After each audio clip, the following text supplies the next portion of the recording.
Now we switch to a coach extraordinaire. I'd like to introduce to you Craig Woodhouse from Canada, currently the coach to the Dominican Republic, and also the World Bowling Writers Outstanding International Coach Award 2007.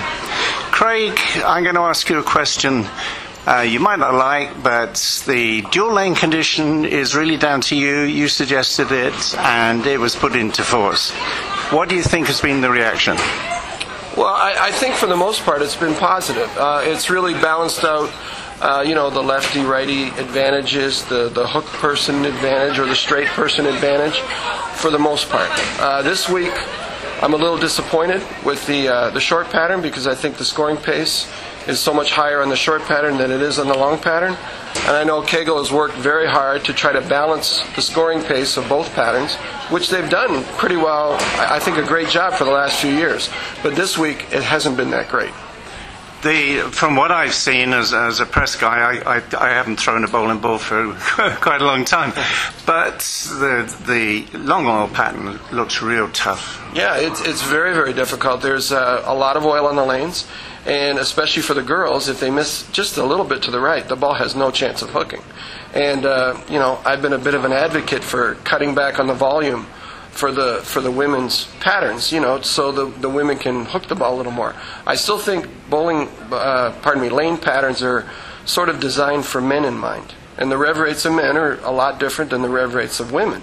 And I think they should reduce it slightly so it's the same for men and for women.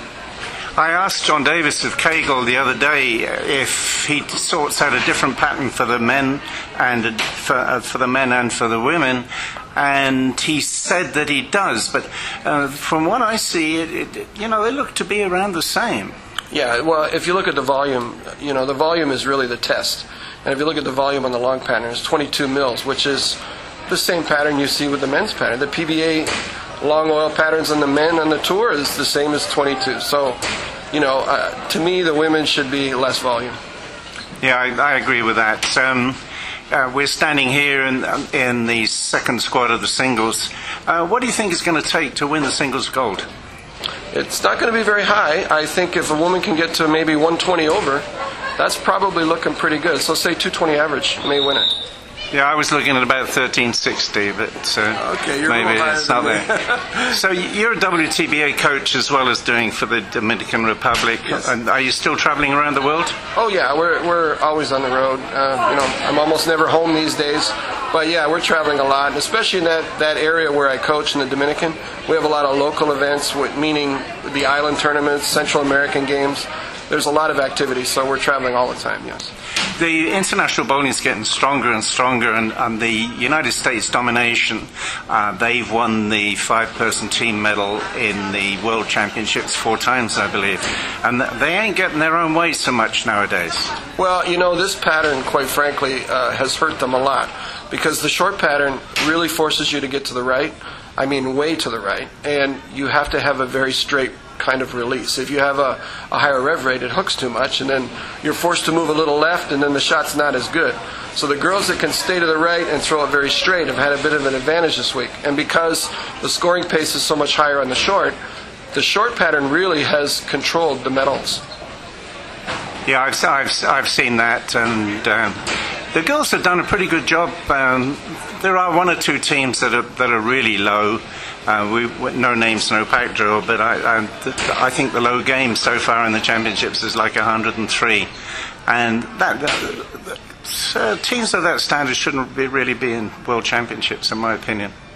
Well, that's an argument that can go either way. I was always an advocate for allowing everybody to bowl and give everybody a chance to compete at a high level, and especially the weaker countries. They get to compete with good bowlers, and they get to see their weaknesses and how far away they are from being competitive. But I agree with you in this sense.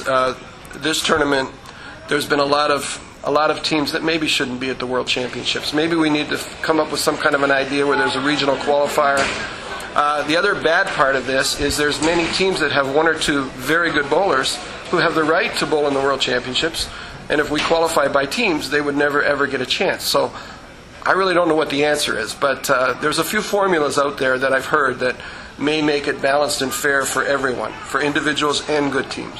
Yeah, that would be a good idea because, as you say, I mean, you've got Omi Guerra, a fantastic bowler. It would be a shame if she wasn't in the World Championships. Yeah, and the one that comes to mind the most for me is Sofia Grande from Guatemala. She's here by herself. She has no team. There's very few women that bowl there, but she's a great bowler. She won the World Games. You know, she has a right to be here. So how do we decide how she gets here and how do the good teams get here? That's the hard part. Yeah, that's a question that'll be debated a long time. Yes. Craig, thank you very much. My Enjoyed pleasure, that Keith. Pleasure talking with you.